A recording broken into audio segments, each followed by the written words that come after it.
Salut les conciergeries Airbnb, ici Henrik du site louerpremium.com dans lequel j'explique comment faire exploser le chiffre d'affaires de ta conciergerie. Aujourd'hui, on va voir comment fonctionne une conciergerie Airbnb.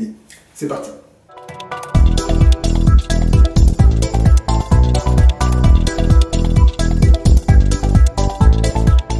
Alors juste avant de commencer, je t'invite à cliquer sur le bouton s'abonner qui se trouve juste en dessous et à activer les notifications afin d'être informé de toutes mes prochaines vidéos sur la conciergerie Airbnb. Également, je t'invite dès maintenant à me laisser un pouce bleu afin de me motiver à te laisser toujours plus de vidéos, toujours plus de contenu, toujours plus de conseils sur la conciergerie Airbnb. Alors aujourd'hui, on va voir comment fonctionne une conciergerie Airbnb. Voilà, c'est une question qui revient assez souvent de la part aussi des propriétaires que je peux croiser. Et du coup, c'est aussi toi une question que tu vas avoir à partir du moment où tu vas démarcher un certain nombre de propriétaires. Tu vas voir que leur niveau d'information sur le sujet n'est pas forcément ce que tu crois. C'est-à-dire qu'il y a des propriétaires qui savent qu'ils ont besoin d'une aide pour pouvoir travailler et exploiter leurs biens, mais ils ne savent pas encore très bien de quoi ils vont avoir besoin, qu'est-ce qu'ils vont chercher, sur qui ils vont tomber, quelles sont les offres, etc. Donc toi, ton travail, c'est évidemment de les rassurer sur ce que tu vas leur proposer. D'accord ? Donc ça, c'est vraiment important, c'est que au moment où tu as un contact avec un propriétaire, il faut vraiment le rassurer, lui expliquer clairement ce que tu fais. Donc finalement, comment ça fonctionne une conciergerie Airbnb? C'est ça qu'il va falloir que tu lui expliques. Bien, c'est tout simplement à quoi ça sert. Donc, une conciergerie, on est vraiment là pour aider le propriétaire à exploiter son bien de la meilleure manière. Donc ça, c'est vraiment important que ce soit clair pour toi et que ce soit clair pour le propriétaire. On est là pour l'aider à exploiter de la meilleure manière. Sous-entendu de ça, ça veut bien dire que le bien, il appartient bien évidemment au propriétaire, mais surtout, c'est lui qui est le loueur de ce propriétaire. D'accord ? Nous, on est un prestataire de service finalement autour de ça. Nous, on va l'aider, on va l'appuyer pour qu'il puisse en tirer la rentabilité qu'il en attend. Et nous, on est vraiment une prestation de service auprès de ça. C'est important qu'il comprenne bien. Donc, c'est lui le loueur, c'est lui qui va percevoir les revenus locatifs. Alors, on peut mettre ça avec quelques petites nuances quand même, parce que si jamais tu as la carte G, tu peux toi aussi encaisser les revenus locatifs. Mais je vais partir du principe que tu n'as pas de carte G, parce que c'est quand même le cas le plus courant et le plus facile à mettre en œuvre. Donc dans le cas où tu n'as pas ta carte G, eh bien voilà, c'est bien le propriétaire qui va percevoir la totalité des revenus. Donc ça, c'est important que ce soit très clair pour lui. Tu verras que bien souvent, c'est quelque chose qui va le rassurer, parce que le propriétaire, il a besoin de savoir qu'effectivement, il y a une exploitation qui va être faite, c'est son appartement, et que c'est bien lui qui va toucher les revenus. C'est quand même hyper rassurant pour lui d'avoir ça en tête, et de savoir que toi, tu vas simplement envoyer ta facture et que lui te fera un virement pour ça. Donc ça, c'est, je dirais, le premier fonctionnement. Alors, finalement, la question qui va revenir souvent, c'est oui, mais alors, comment vous allez me facturer? Est-ce que vous pratiquez une commission, un forfait ou autre? Alors, moi, c'est très clair dans le fonctionnement que je recommande à toutes les conciergeries qui font vraiment du clé en main, qui s'occupent d'une prestation, d'une gestion complète. Eh bien, c'est de prendre une commission sur le chiffre d'affaires qui aura été réalisé. Alors, pour être plus précis encore, cette commission va s'appliquer sur le montant des nuits qui auront été réservés par les voyageurs. D'accord ? Le montant des frais de ménage et des frais de plateforme seront payés par les voyageurs. Alors, c'est important aussi de bien expliquer ça aux propriétaires. L'idée, c'est aussi qu'ils comprennent bien qu'effectivement, nous, voilà, on se rémunère, certes à notre juste valeur, mais sur le montant des nuits. Notre objectif, c'est bien de louer des nuits. Ça, c'est hyper important. On a le même objectif que le propriétaire. Ça, c'est un souci qu'on peut voir avec d'autres conciergeries ou d'autres propriétaires qui ont une vision de la chose différente.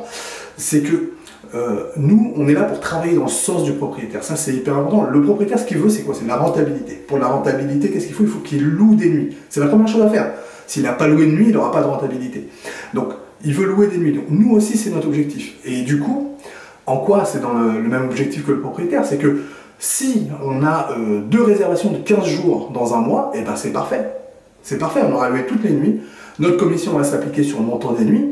Et on sera content. Notre conciergerie va pouvoir tourner, le propriétaire a la rentabilité qu'il en attend, c'est parfait. Et c'est bien important de comprendre ça parce que certains propriétaires, parfois mal informés finalement, c'est juste un manque d'information, pensent que c'est plus intéressant pour eux de rémunérer un prestataire à l'acte. Or, si le prestataire il est rémunéré à l'acte, par exemple dans le cadre des frais de ménage ou d'autres, on pourrait imaginer tout à fait d'autres manières de se rémunérer.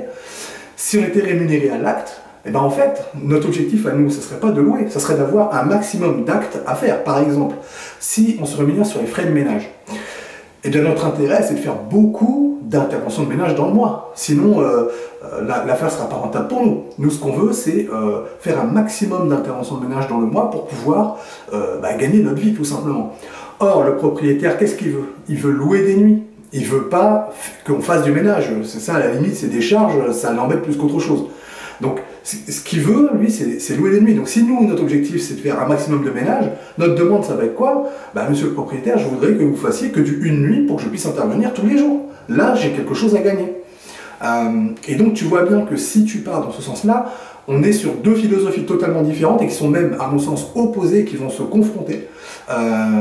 Et ça va être très très difficile de conclure un contrat dans ces conditions-là parce qu'on n'a pas le même objectif. C'est pour ça que les conciergeries, moi que je te recommande, la conciergerie que je te recommande de monter et de construire, c'est vraiment une conciergerie qui va travailler en partenariat avec le propriétaire, qui va travailler pour le propriétaire. Ça, c'est hyper important. Et c'est comme ça que ta conciergerie doit fonctionner pour être pérenne, pour avoir des clients satisfaits, etc. Donc ça, c'est pour la partie commission. On a parlé également des frais de ménage. Et après, ce que je te recommande, c'est aussi d'avoir quelques actions complémentaires qui vont faire la différence par rapport à d'autres conciergeries.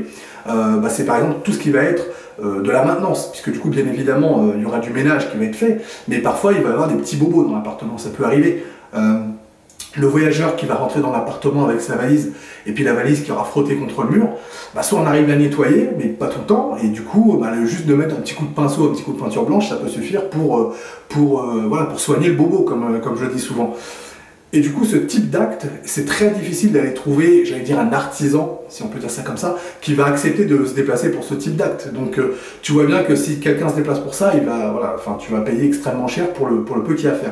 Donc ça, c'est des choses que tu dois avoir toi en interne dans ta conciergerie et être en capacité de le faire parce que, de toute façon, nous, on y va très souvent dans les appartements, dans le cadre des ménages, dans le cadre des contrôles et du coup, dans le cadre de la maintenance, ou dans le cadre de la gestion du consommable aussi. Donc il y a plein de moments où on va dans l'appartement et c'est le moment justement d'aller mettre ces petits coups de pinceau parce que de toute façon, c'est un acte qui prend tellement peu de temps que personne d'autre aura envie de le faire ou alors ça sera facturé extrêmement cher. Donc mets-le dans tes charges internes et tu auras aussi un appartement qui restera toujours en super état et ça c'est un des objectifs du propriétaire aussi. Bien évidemment que l'appartement soit toujours bien entretenu. Donc c'est pour ça que c'est important que ta conciergerie soit en capacité de faire ce que j'appelle donc cette petite maintenance, aller réparer les petits bobos. Bien évidemment, on n'est pas là pour aller faire de la plomberie, de la soudure ou aller passer des câbles électriques. Là, on est carrément dans un autre domaine. Alors, ça, c'est de l'artisanat pour le coup. Et là, c'est une affaire de spécialistes. Il faut vraiment des gens du métier pour pouvoir faire ça. Mais nous, à notre main, à notre dimension, j'allais dire, on peut tout à fait faire ces actes de petite maintenance qui vont permettre de maintenir l'appartement dans son meilleur état. Donc voilà pour ce qui était, je dirais, la partie maintenance. Après, bien évidemment, il y a toute la partie, je dirais, un peu plus back-office. Il va y avoir toute la partie gestion de la relation avec les voyageurs, par exemple, qui est de répondre à tous les voyageurs, que ce soit avant leur séjour, pendant leur séjour et même après leur séjour. Ça, c'est important d'être capable de répondre vraiment sur toute la durée de la communication avec le voyageur, parce qu'au début, il n'est peut-être pas encore voyageur chez nous. Au début, il pose des questions, il veut savoir est-ce que le logement est à l'étage, est-ce qu'il y a un ascenseur, est-ce qu'il y a bien tel ou tel équipement. Donc tout ça, c'est des questions qu'il va poser avant de réserver, et il va falloir y répondre. Donc effectivement, il va falloir que ta conciergerie s'organise pour pouvoir répondre à toutes ces questions pendant toute la durée du séjour du voyageur. Donc ça, c'est sur la partie relation voyageur. Après, bien évidemment, il va falloir que tu gères la partie tarification, ça c'est extrêmement important et tu le sais, moi je recommande de faire du revenu management, c'est indispensable à mon sens dans le cadre d'une conciergerie pour justement maximiser le chiffre d'affaires du propriétaire, parce que ce qu'il veut évidemment, le propriétaire, c'est confier la gestion à un expert, bien évidemment, en vue d'être hyper rentable.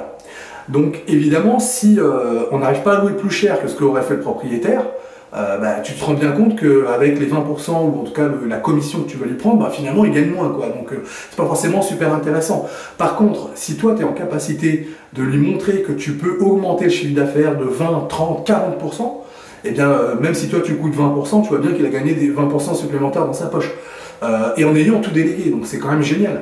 Donc à ma connaissance, il y a extrêmement peu d'activités qui s'autofinance déjà, hein, de manière équilibrée, c'est-à-dire qu'on augmenterait le chiffre d'affaires de 20% et on prend 20% de commission. C'est extrêmement rare ce type d'entreprise, hein. Tu peux regarder tout autour de toi, en général, si tu veux un service, tu le payes.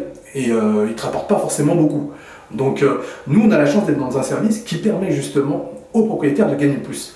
Donc vraiment, on est à minima dans l'autofinancement de notre service, et voir, et ça c'est vraiment là-dessus qu'il faut que tu travailles, augmenter le chiffre d'affaires du propriétaire tout en ayant délégué. Donc ça c'est vraiment le cas génial, et qui finalement, et tu le verras si tu es performant, qui finalement est assez courant. Donc voilà comment peut fonctionner une conciergerie et comment je te conseille de faire fonctionner la tienne. Je te remercie d'avoir regardé cette vidéo jusqu'au bout. Si toi aussi tu veux créer ta conciergerie ou que tu viens de créer ta conciergerie, eh bien tu peux télécharger mon pack qui te permet de créer un business plan qui cartonne. Pour ça, tu déroules juste en dessous de la vidéo, tu verras, il y a un lien, tu cliques, tu me laisses ton prénom, ta meilleure adresse mail, je t'envoie tout ça automatiquement chez toi. Donc ce pack, qu'est-ce qu'il contient? Il contient un document Word qui sera la formalisation de ton business plan. Donc c'est un document qui est pré-rempli, tu n'as plus qu'à le compléter avec tes éléments. Ensuite, tu auras un fichier Excel qui sera la projection financière sur les 3 prochaines années pour ta conciergerie. Enfin, tu trouveras un guide PDF qui explique étape par étape, pas à pas, ce que tu vas devoir faire, quel type d'études tu vas devoir mener pour compléter ton business plan. Bon, le mieux, c'est que je te laisse cliquer sur le lien qui se trouve juste en dessous et je te retrouve tout de suite de l'autre côté.